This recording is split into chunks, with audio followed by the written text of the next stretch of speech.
Cookies મેં ઓટ્સની cookies જીરા કૂકીઝનો video તમારી સાથે શેર કર્યો છે. તો આજે અહીંયા આગળ હું કૂકીઝમાં નવી variety mix herbs cheese cookies એકદમ આસાનીથી અને સરળ રીતે ઘરે બનાવીશું.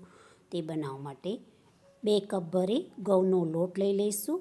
તમે ઘઉંના લોટની જગ્યાએ મેંદો લઈ શકો છો, પરંતુ હું જનરલી ઘઉંના લોટથી જ કૂકીઝ બનાવતી હોઉં છું. તેમાં 2 ચમચી ઓટ્સનો લોટ ઉમેરી લઈશું. તેમાં 1 ચમચી ચીલી ફ્લેક્સ, 1 ચમચી ઓરેગાનો, 1 ચમચી પીઝા સિઝનિંગ અને 2 ચમચી ભરી બટર ઉમેરી લઈશું. તેમાં સ્વાદ અનુસાર મીઠું ઉમેરીશું. અડધી ચમચી બેકિંગ પાવડર અને 5 ચમચી બેકિંગ સોડા ઉમેરી લઈશું. મારી ચમચી નાની છે એટલા માટે એ રીતે હું બેકિંગ સોડા બેકિંગ પાવડર ઉમેરું છું. હવે તેમાં 1 ક્યુબ ભરી ચીઝ છીણી ઉમેરી લઈશું અને બધું હાથેથી સરખી રીતે મિલાવી લઈશું. બટર અને ચીઝને લોટમાં સરખી રીતે મિલાવી બ્રેડ ક્રમ્સ જેવો લોટ તૈયાર કરી લઈશું. જરૂર મુજબ 2 થી 3 ચમચી જેટલું દૂધ ઉમેરી લોટ બધો ભેગો કરી બાંધી લઈશું. લોટને મસળવાનો નથી, નહીંતર કૂકીઝ ચવડ થઈ જશે.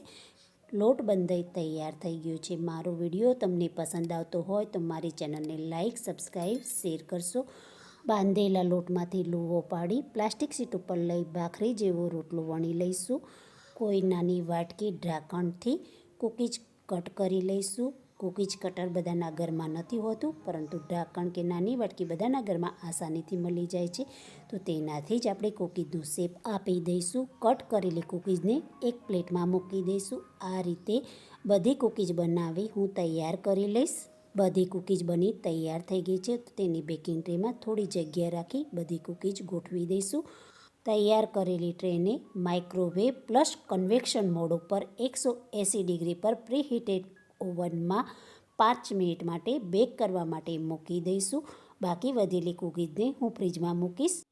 કૂકીઝ બેક થઈ તૈયાર થઈ ગઈ છે, તો તેને એક પ્લેટમાં કાઢી લઈશું. બાકી વધેલી કૂકીઝને ફરી બેક કરવા માટે મૂકી દઈશું. બધી કૂકીઝ બેક થઈ તૈયાર થઈ ગઈ છે, તો તેને ઠંડી કરી ડબ્બામાં ભરી સ્ટોર કરીશું. તો નાના મોટા સૌને પસંદ આવે એવી crispy mix herb cheese cookie તૈયાર છે.